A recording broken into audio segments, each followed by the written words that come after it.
I ended up getting sucker punched. I went unconscious for 2 minutes. When I woke up, I started freaking out, panicking, crying. Most of what she said, not adding up. It cost me my job. I don't have a job anymore. It was really no joke.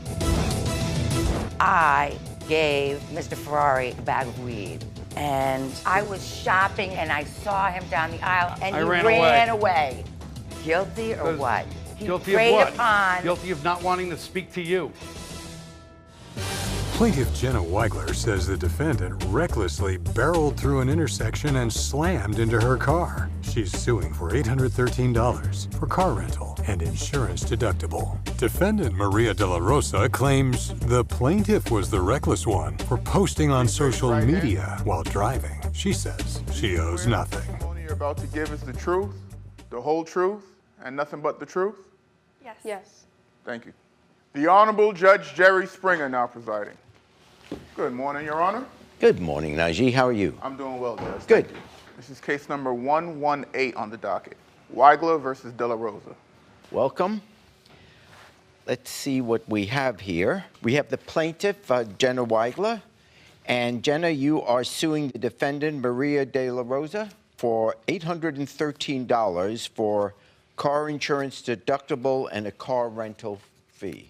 So, Jenna, let's start with you. What is your case? I would kind of like to just paint a picture for you as to exactly how it happened. So on March 27th, around 1, I was door dashing. At the time, this was my source of income because Corona was starting, my restaurant was closed, so I still needed to make money. Sure. So I was going to Five Guys Burgers and Fries to go pick up some food for a customer. I was on Union Street, and all of a sudden my passenger front got slammed into. I actually have a, what's it called? A diagram of it? Yeah, well, let's take a look. So, oh, okay. Which car are you? It should be coming. I'm gonna be coming down here. Okay. And she's gonna be on this alleyway. And there you are. Yep, I'm the white car. Yep. And Maria is coming over here. And as you can see, she's about to fail to yield and hit into my car. It looks like there's a stop sign for her.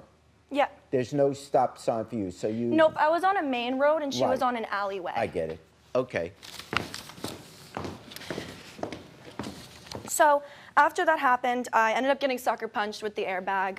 I went unconscious for a little under 2 minutes, not anything major. When I woke up, there were a few witnesses around my car asking me questions like, what day is it? What street are we on? How many fingers am I holding up? Just trying to make sure I was coherent. This is kind of when like the panic and like, oh my God, I just got into a car accident set in. I've never been in a real car accident where the airbag has gone off. So I started freaking out, panicking, crying, anxiety, all that fun stuff. There's airbag dust everywhere, and some of the witnesses suggested I get out of the car and like kind of walk a little bit so I wasn't so stressed out. I went and I looked at the damages to my car, which got me crying all over again because, I mean, everyone loves their car. Yeah. And one of the witnesses told me that when they saw it happen that they used the word barreling. They said she barreled through the intersection, and that's how that happened because I did not see it personally. I was looking straight ahead. And then I went unconscious. Okay, let me hear from you. Judge, I'm just gonna let you know, most of what she said, not adding up. Everybody knows in that alleyway, there is a big pothole, and I mean a big pothole. I went into the alleyway, got in there, stopped, looked both ways, saw that the light was red, continue forward, and then this is when Jenna came out of nowhere and hit my truck. Your Honor, I'd like to object. Wait a second. There's not a light. There is no light, correct. It's a stop sign. Yeah. What light are you talking about? I stopped, I looked up, and there is street lights, like the lights right here on the side. Your Honor, you can see in H, there are no street lights. There is street lights. You can see even the sky above, there are no street lights. I'm talking about the corner of Union and right there. Yeah, there's no street lights there. There is. Okay, okay. So I stopped, I looked both ways, I saw that the light was red. That means that there shouldn't be any cars. Do you have your own diagram here? Yes. Okay, let me see it. As you can see, I was coming down here. Yeah. Obviously, I stopped. There is a pothole here. On this side over here, that's where all the lights are at. No, but, But I'm talking about the intersection Oh, right here. this There's no intersection, light. there's Yeah. no lights. I did stop. There is a pothole here. And this is the aftermath of my car. Yeah. Having that accident was no joke. It was really no joke. It cost me my job. I don't have a job anymore. My son, thank God he wasn't even in the car during that moment in time because it would have been worse. The bystander did tell me one piece of information that was kind of weird. He came to me and said that she already had her phone out and her phone had a TikTok that was replaying of herself driving. Are you saying she was on TikTok? Yes. You don't know that. Well, I'm not saying she was or wasn't. I'm just saying. I'm just gonna say that the witness who came to me wouldn't have just told me a random thing. Do we have the witness's statement or report? We do not have the witness's No, the statement. witness didn't take a statement for either of us. Yeah. It's never safe to TikTok and drive. After the whole crash or whatever, I did have to go to the hospital because instantly, like, I started bleeding, got my period, obviously, and I felt lightheaded. I felt really, really lightheaded. I do not have any evidence with me from the hospital, but I did go to the hospital. Okay, really the only issue before us is who caused the accident. The police report said on D, the final page of the report, it says here, and I quote, "The main cause of the accident was vehicle 1 failing to yield while turning right onto Union Street." They weren't there to see how the accident did play out. Okay. They went to Jenna first before they even came to me. Yeah, and then they got your And statement. they went to me, and then they started assuming that I'm the one who caused the accident. Okay, what is clear is that when there's a stop sign, you are not allowed to enter an intersection unless you personally can see and know that There it's wasn't clear any cars. that no one's going crazy.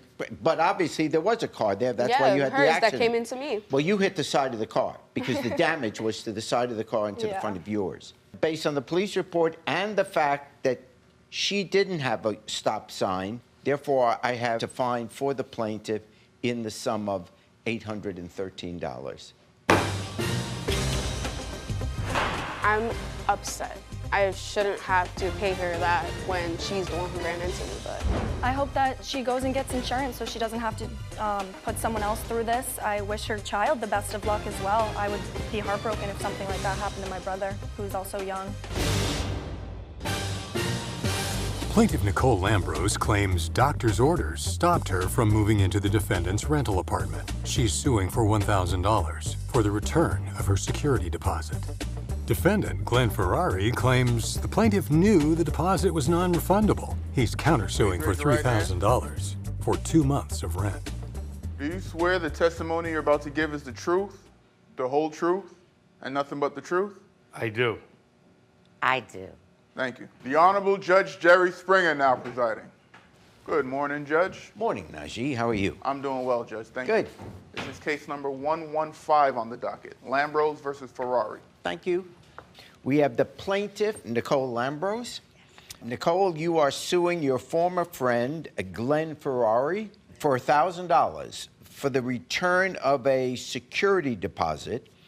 And Glenn, you are countersuing Nicole for 2 months of rent.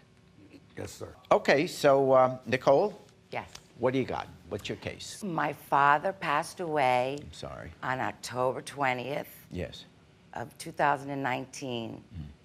I had to be out of his condo so that we could put it on the market. Right. I needed to be out of the home. I had a mutual friend that cleaned Mr. Ferrari's house for $30 and a bag of weed and $30 and a bag of weed. and a bag of weed. Boy, the price has gone up.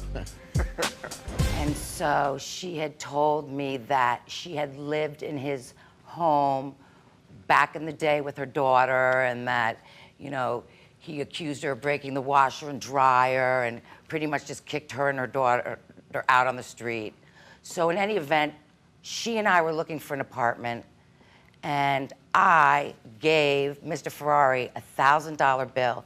I am on disability. $1,000 bill or A $1,000 check? $1,000 cash. Cash, okay. I am on disability, and that was my disability check. And I gave it to him, and he wrote and scribbled on a piece of paper, and I shared that with my family and per my doctor, and my doctor told me, absolutely not. You cannot live in an apartment like that. So my family made me call Mr. Ferrari. My whole family was sitting around the telephone, and I asked him for my $1,000 back. And he said to me, absolutely not. It's non-refundable. You were looking for a place to stay because of Yes. the sad situation of your dad passing away. So you're looking for a place. You found out through somebody else that this place could be available. Did you look at the place? I was there one time. Okay, so you were there one time. You saw the place, and you said, well, at first you said, I'm interested, and you were willing to put down a deposit. Now, initially, you were told by Glenn that the down payment would be $500. That's what's in the statements here. But you gave him $1,000. I'm not disputing that. No one's disputing. You gave him $1,000 in cash. Correct. Okay. Why did you give him $1,000? That is what he asked for, and this is the paper that he wrote in front of me. It says dated January the 14th of 2020. Correct. Received $1,000 non-refundable for hold/down payment. A hold means you haven't signed a lease yet, but please hold that place because I'm interested in moving in. For rental at, and then the address of his apartment. And you signed it. So go ahead with your side. First of all, our mutual friend never lived with me with her daughter. I don't know where she got that. Okay. Mid-January, I got a new puppy. Nicole was thrilled to have a new puppy, wanted to come over and meet the puppy. I was trying to rent out my 2 rooms upstairs with a full bath. She was jubilant. She wanted to move in. She loved the place. I said, okay, let me, in a couple days, you think about it. I'll come over and we'll go over the lease together, and I'll write you out a receipt for your deposit. A couple days later, on the 14th, I brought the lease over there, and Nicole and I went over every word of that lease several times. Where does it say $500? We just discussed the down payment. Never. So I said, do you still want to move in? She said, absolutely. I said, all right, give me a deposit. And I said, give me $500. She said, no, I'm definitely moving in. Take $1,000. And I said, are you sure? And she said, yes, I'm sure. So she gave me the $1,000. I wrote out the receipt as you saw. Yeah. You did Then she write out wanted to the give me receipt. $3,000 a couple days later for almost the rest of the rent. I told her, no, wait till you move in. I was shopping in ShopRite, and I saw him down the aisle, and I said, hello, Mr. Ferrari, and I he ran away. Guilty or what? He Guilty preyed of what? upon. Guilty of not wanting to speak to you. I never even knew you. It says here, $4,800, the move-in. She's already paid $1,000, so $3,800. How did you come up with the $4,800? When we first discussed the rent, I was going to charge her $1,600. Yeah. And then I changed it to $1,500 because she's handicapped, because I've known her for 30 years. Yeah. Because I thought she was my friend. What she's asking for here is the return of the, which is not in dispute, is $1,000 was handed to Right. you. She's asking for that back because she decided a few days before she wants to move in that she wasn't going to move in. Right. So that we all agree on. And your argument for not giving it back is, well, I guess one is... I turned people away because the ad was still in there. And I told them, no, I'm sorry, I already have a renter. And they would Okay, hang up, but- and that would be it. I mean, I have So there were the ads. possibilities that others might. Yeah, and I have the ad here to show you that it was still being advertised in Craigslist. And I advertised it until mid-March, when I finally got somebody to move in April 1st. Okay. And this was during COVID, so I didn't get many more phone calls after February 1st. First of all, Done this to okay. numerous people. That apartment was not rented. Okay. And it's an It illegal is rented, and the guy's home. in there right now. He moved in Okay. April 1st. By the way, that bag of weed was Sent for you. him. My Okay. father's condo has not sold. I'm homeless. I am homeless, okay? The $1,000 I gave him was from my one disability Nicole, check. here's where the issue is. I understand what you're saying is your family then said, hey, wait a second, there are too many stairs here. You were initially attracted to the place, but then when they had you think about your situation, that became not a good deal. Your Honor, I called her brother down in Florida, Yeah. who is in charge of Nicole's money, and he said everything's great. Nicole wants to move in. She's very happy with it. And then after this all began, I spoke with him briefly. He just wanted to know if I had the signed receipt, and he said, okay, thanks, and he hung up, and I believe he's an attorney. That's not what my brother said. Okay, but here's the thing. Hold on. I have before me this note, which you held up, which you signed, Yes, January 14th, 2020. correct. Received $1,000 non-refundable for hold/down payment for rental, and you signed it. Now, and I honestly can't think of a legal reason to not pay attention to this. When you signed non-refundable for hold, he did hold it. If I rule in your favor and make him give you the $1,000, then basically I'm saying it doesn't matter what people sign. Well, a contract is a contract is a contract. You're an adult. You signed it. He doesn't have to refund it to you. I'm dismissing your case against him and his case against you. I'm dismissing that. He's a liar. He's a bully. He's done this to numerous people. He has an illegal home that is not to be rented, and he lies. If Jerry thinks it's fair, then I think it's fair. He's a bully, and he ran away from me when he saw me at the grocery store. He ran away. Ran away. He's a bully. I have no desire to be friends with her. That's why I ran away from her at ShopRite, and she has her own problems that she has to settle. Hey YouTube, thanks for watching. For more Judge Jerry, click here. For more Jerry Springer, click here.